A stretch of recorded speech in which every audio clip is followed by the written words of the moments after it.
Selamat pagi Bu Satri, apa kabar hari ini? Selamat pagi Bu Sayu, kabar saya baik. Nah baik Bu Satri, seperti pembicaraan kita sebelumnya pada saat coaching, jadi hari ini kita bertemu untuk perencanaan observasi. Kapan Bu Satri ingin diobservasi? Kalau bisa hari Kamis tanggal 6 Oktober ini ya Bu Sayu, soalnya besok saya sedang ada kegiatan di rumah. Baik Bu Satri, jadi nanti hari Kamis saya akan mengobservasi Bu Satri di kelasnya Bu Satri. Nah sebelum kita melakukan observasi Bu Satri, saya ingin mengetahui tujuan pembelajaran yang Bu Satri ambil. Mungkin bisa diceritakan sedikit Bu Satri ya. Jadi untuk hari Kamis nanti materinya itu adalah statistika Bu Sayu. Dan untuk tujuan pembelajarannya yang pertama itu nanti diharapkan siswa dapat menentukan rata-rata, modus, dan median untuk data berkelompok, serta siswa diharapkan dapat memecahkan masalah-masalah yang berkaitan dengan ukuran pemusatan data berkelompok, baik itu median, rata-rata, maupun modus. Saja tujuannya Bu Sayu. Ya, luar biasa sekali Bu Satria, dapat saya simpulkan. Jadi materi yang diambil adalah statistika. Pelajarannya ada dua. Yang pertama menentukan nilai min, median, modus data berkelompok. Selanjutnya memecahkan masalah tentunya ya. Kita menentukan, memecahkan masalah yang terkait min, median, modus tentunya dengan tepat ya Bu Satria. Nah Bu Satri, pada saat observasi nanti area pengembangan yang mana nih yang ingin dibantu oleh saya Bu Satri? Jadi begini Bu Sayu, ini adalah pertama kalinya saya melakukan pembelajaran berdiferensiasi dengan anak saya. Nanti saya meminta tolong kepada Bu Sayu untuk mengobservasi dan mengamati apakah sudah tepat langkah yang saya ambil, apakah sudah sesuai dengan konsep pembelajaran berdiferensiasi. Rencananya saya mau mengembangkan di segi kontennya, kemudian dari segi proses belajarnya juga. Baik Bu Satri, dapat saya simpulkan jadi Bu Satri ingin dikembangkan di area diferensiasi proses berarti Bu Satri ya, baik itu dari segi konten maupun dari segi proses nanti pada saat pembelajarannya. Nah Bu Satri, tentunya untuk area pengembangan tersebut Bu Satri sudah mempersiapkan strategi seperti di FYP yang sudah Bu Satri kirim kemarin, karena sempat saya baca itu sudah tersirat tuh strateginya. Tapi bisa tidak Bu Satri ceritakan sedikit bagaimana strategi yang Bu Satri siapkan? Ya, saya sudah sih berusaha menyiapkan strateginya Bu Sayu. Itu mungkin tidak sempurna, tidak wah, nanti mungkin dibantu dilihat di bagian mana kekurangannya. Untuk yang saya siapkan di konten, saya siapkan beberapa sumber belajar untuk anak didik. Jadi ada video dan juga ada modul atau handout yang nanti bisa anak-anak baca. Harapan saya nanti untuk anak yang suka menonton video bisa terfasilitasi lewat menonton video yang saya sudah sediakan. Kemudian untuk anak-anak yang kurang suka mungkin menonton video atau kurang suka dengan pembimbingan, saya harap modul yang saya siapkan bisa membantu mereka. Kemudian untuk dari segi prosesnya, saya nanti akan bagi siswa saya menjadi beberapa kelompok kecil, dan kelompok-kelompok itu berdasarkan kategori kemampuan siswa. Jadi ada nanti kelompok yang berasal dari kategori siswa kurang, kemudian siswa mampu, dan siswa sangat mampu. Itu sih rencananya saya siapkan. Wah luar biasa ya Bu Satria strateginya. Jadi sudah ada beberapa konten yang disiapkan, kemudian strategi pengelompokannya juga sudah ada berdasarkan kemampuan awal siswa. Nah di sini yang menarik untuk saya Bu Satri, pengelompokan ini berdasarkan apa Bu Satri? Mungkin bisa Bu Satri ceritakan sedikit. Ini untuk pengelompokan siswanya ini berdasarkan kemampuan belajar siswa Bu Sayu, dan saya ambil dari ulangan harian siswa sebelumnya. Saya mohon maaf sebelumnya karena kelas 12 ini mereka kan keteteran waktu Bu Sayu. Di semester 2 ini mereka harusnya lebih banyak diingetin soal di sekolah.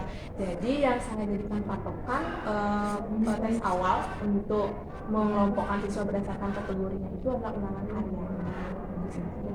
Wah luar biasa sekali Bu Satria. Jadi sebenarnya Bu Satri sudah mempersiapkan semuanya dengan sangat baik begitu Bu Satri.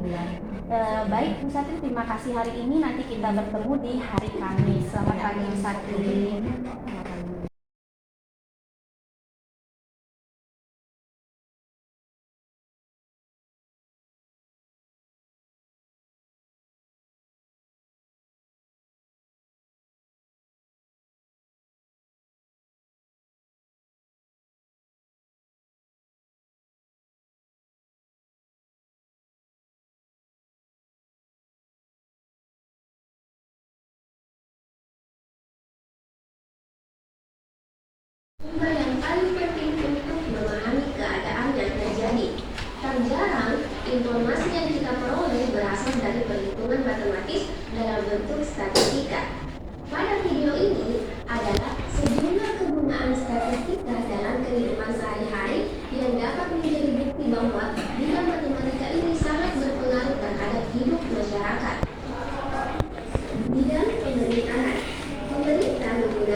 Lewat nonton video, scan QR untuk video materinya. Kemudian kalau kalian lebih suka membaca materi, boleh scan QR untuk modul materinya. Ya. Silakan nanti dimenjelakan dengan baik. Kalian sudah bawa semua ya? Sudah bisa scan QR kan? Kalau di internet boleh QR scan dari bisa. Aplikasi juga ada. Ya.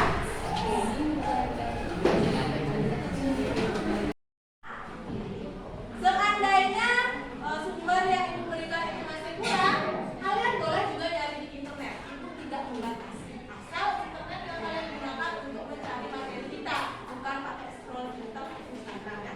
Apalagi main Mobile Legends.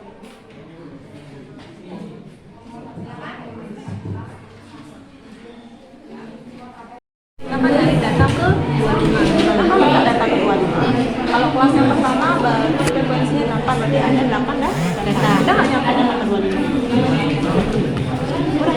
Belum kan? Berarti kan 8. Kita nyari data yang ke 25. Sampai nyampe. Sekarang kita lihat di kelas yang kedua.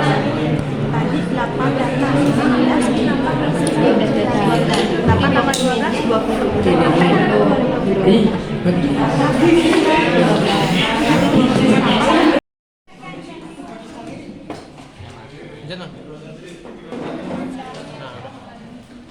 Boleh lihat tampilannya.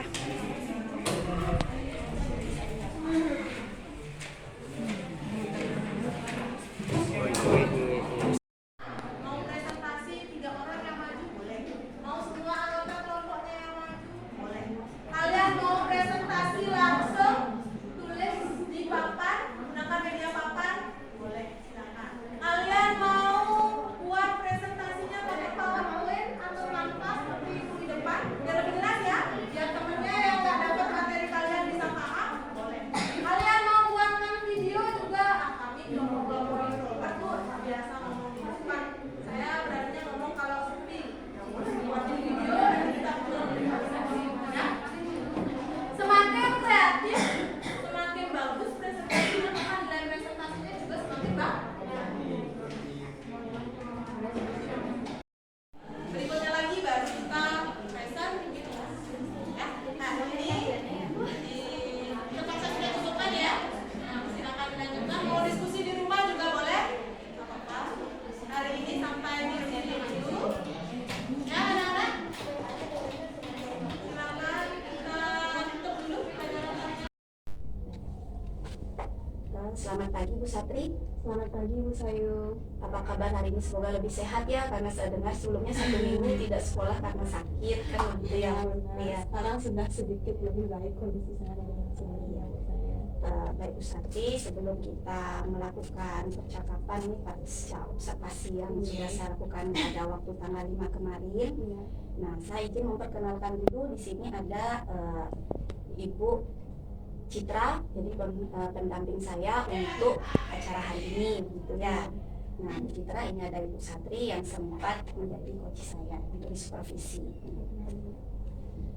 Nah, Bu Satri tentu masih ingat Bu Satri pada saat observasi kan gitu ya, pada saat proses pembelajaran. Boleh tidak kiranya menurut Ibu Satri pembelajaran yang sudah Ibu Satri lakukan itu seperti apa? Apakah sudah sesuai dengan target pengembangan yang Ibu Satri inginkan atau bagaimana? Mungkin Ibu Satri bisa ceritakan sedikit ya. Mungkin saya singgung sedikit materi yang sempat saya ajarkan waktu itu ya. Jadi materi yang saya ajarkan saat observasi itu adalah materi statistika dengan topik ukuran pemusatan data. Nah, saat prosesnya itu saya sudah berusaha mengikuti segala tahapan ataupun prosedur-prosedur yang sudah saya rancang di RPP. RPP itu juga sudah saya share sebelumnya kepada guru ya. Saya sudah berusaha mengikuti tahapannya baik di tahapan awal pendahuluan, inti maupun penutup. Kemudian saya juga sempat menyelipkan ice breaking karena waktu di kelas 12 Farkom 2 saat itu kan jam-jam genting, jam-jam mau dekat-dekat pulang, jadi saya sudah sempatkan selipkan ice breaking. Kemudian saya juga dalam proses pembelajaran itu mulai belajar menerapkan pembelajaran berdiferensiasi. Dalam hal ini saya mencoba mengembangkan 2 teknik diferensiasi Yang pertama diferensiasi konten, kemudian diferensiasi proses. Nah, dalam hal ini saya sudah berusaha mencoba yang terbaik, tapi saya masih belum tahu apakah proses pembelajaran berdiferensiasi yang sudah saya terapkan itu sudah tepat atau sudah sesuai sasaran. Pak, terima kasih sekali ya Bu Satria. Jadi Bu Satri walaupun sudah lama nih prosesnya masih mengingat itu tahapan-tahapan yang kita lakukan saat itu. Nah, izin Bu Satri izinkan saya untuk memberikan pendapat saya pada waktu kita pengamatan gitu ya Bu Satria. Nah, untuk kan area pengembangan yang Bu Satri inginkan di sana kan Bu Satri ingin di bagian diferensiasi konten dan proses kan itu proses pembelajarannya yang ingin ya Bu Satri kembangkan.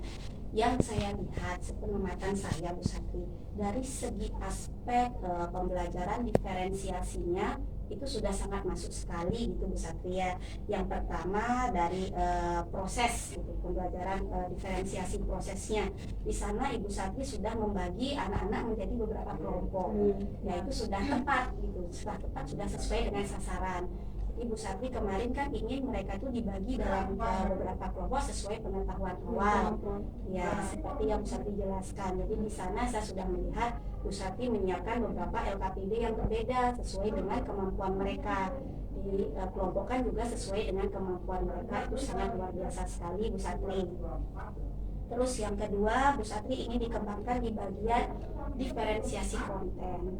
Nah, di sana saya juga lihat saat proses pembelajaran, Bu Satri menerapkannya dengan sangat baik.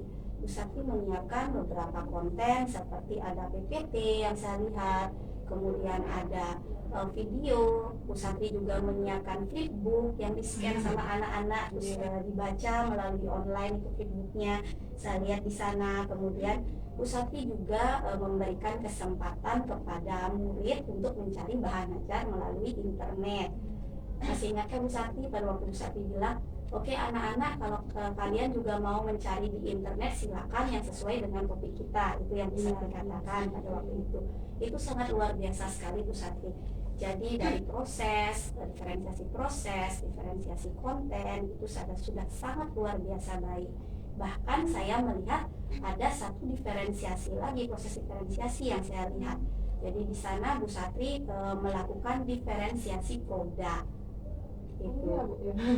Iya, kalau Bu Satri tidak ingat pada waktu Bu Satri mengatakan nanti setelah kalian mengerjakan LKPD ini, kalian mempresentasikan di depan, kalian boleh menggunakan berbagai cara untuk presentasi. Ada yang mau menulis, ada yang mau membuat PPT atau video. Itu Ibu berikan kebebasan sesuai dengan minat kalian. Nah, itu kata-kata dari Bu Satri yang saya detail.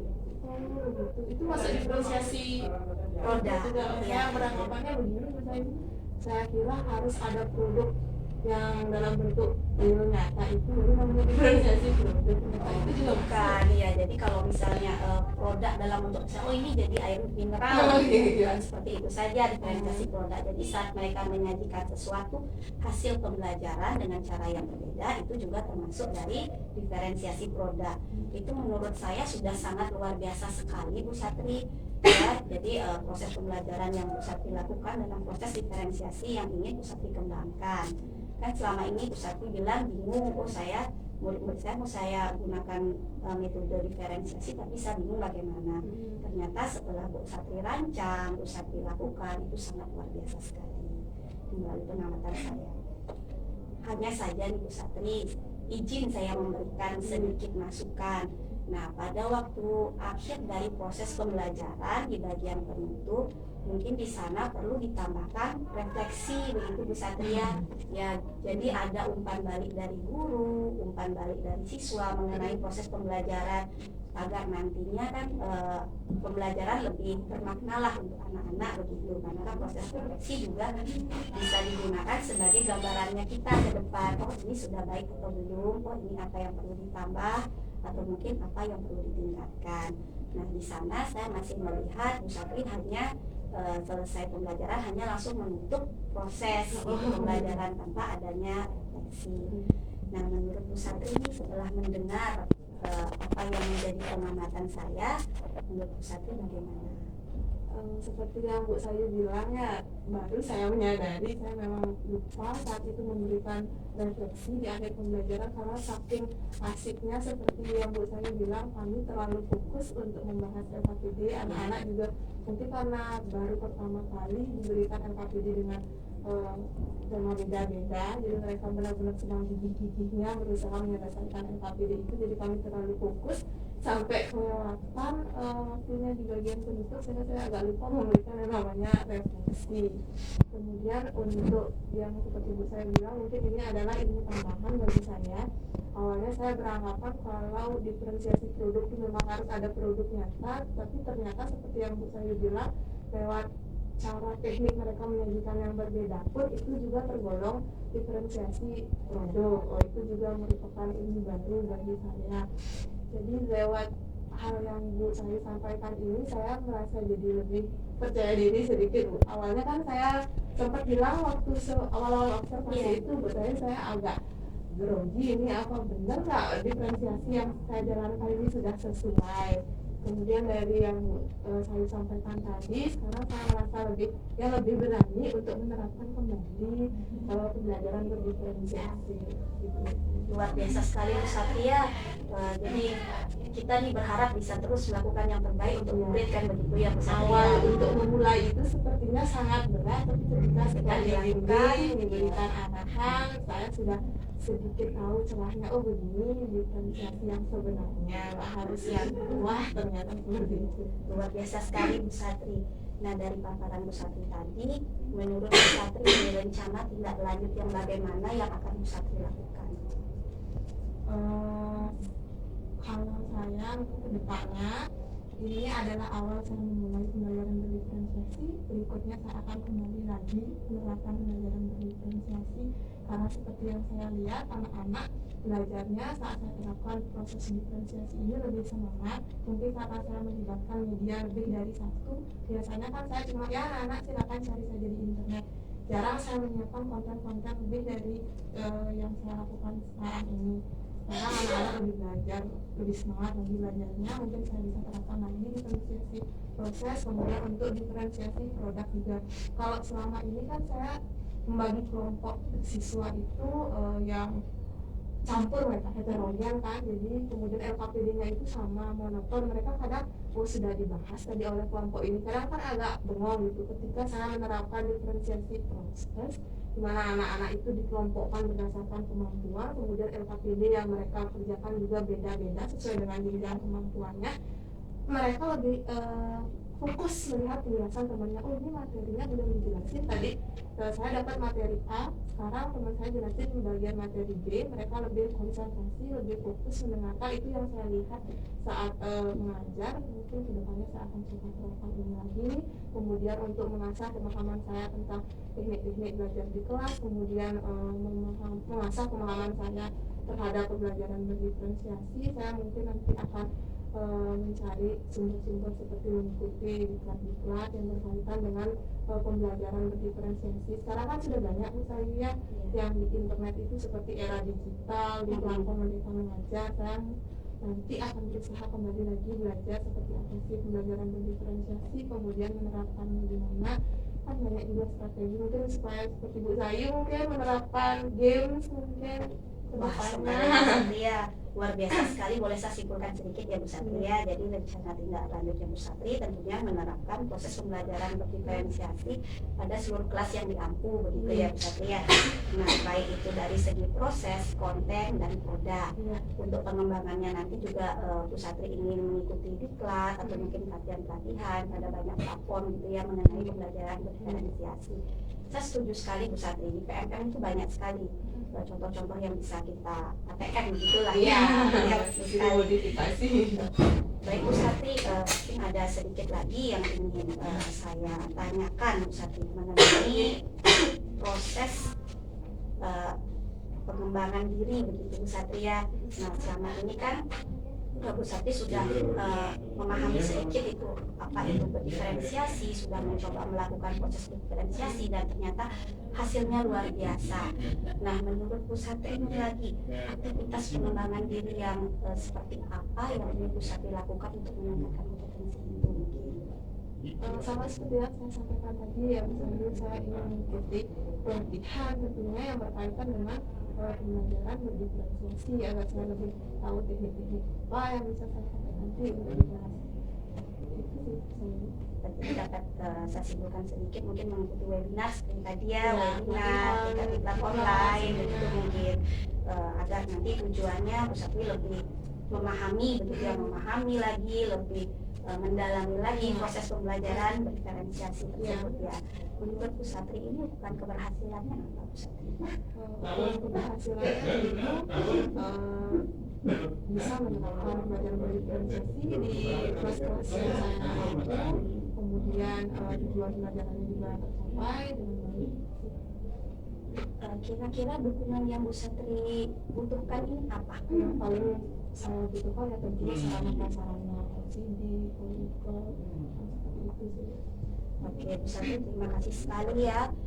Waktunya ini sangat luar biasa sekali bagi saya ya. Bu Satri sudah berani menerapkan, mampu menerapkan, dan ternyata hasilnya sangat luar biasa karena saya melihat sendiri bagaimana anak-anak aktif itu Bu Satria, aktif bertanya, kemudian ada yang mau maju sampai ada 2 orang yang rebutan pada waktu itu saya lihat untuk maju.